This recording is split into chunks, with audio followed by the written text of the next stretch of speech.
ازيكم يا شباب؟ عاملين ايه الاخبار؟ يا رب تكونوا بخير. وحشتوني جدا، بقالنا ياما مش بننزل فيديوهات، بس المره دي رجعنا لكم بفيديو حلو جدا. ازاي تطور بدله اكس مجانا من غير ما تدفع ربع جنيه. طبعا بنخش على تطوير البدل، وبنخش على البدله اللي احنا مختارينها، وبنتك العلامه اللي جنب التطوير دي بالظبط. تمام. وبتختار الشخصيه اللي انت حابب تطورها. طبعا احنا معانا الشخصيه اللي في النص اللي هي الناري بتاعت الذئب.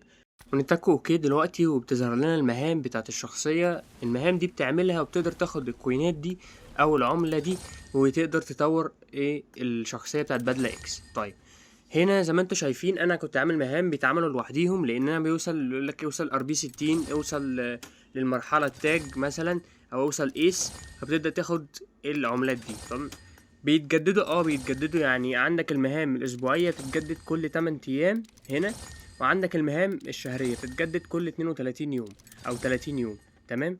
فدي حاجة جميلة جدا. دي هي بتتجدد كل كام يوم؟ كل 37 يوم. المهام اللي هي ايه الشهرية. ودي المهام الأسبوعية بتتجدد كل 8 أيام. طبعا احنا بنعملوها ونقدر نطوروا الشخصية مجانا. زي ما انتوا شايفين كده أنا لميت 1700 عملة و70 عملة كاملة.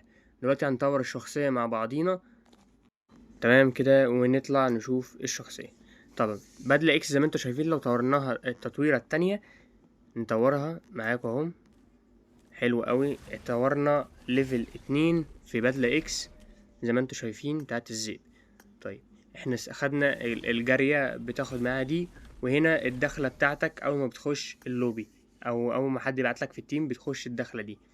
طيب يا سيدي، ده بالنسبة للتطوير بتاع الشخصية. زي ما انا قلت لكم، ده التطوير بيبقى مجاني بالمهام الأسبوعية زي ما انتوا عارفين.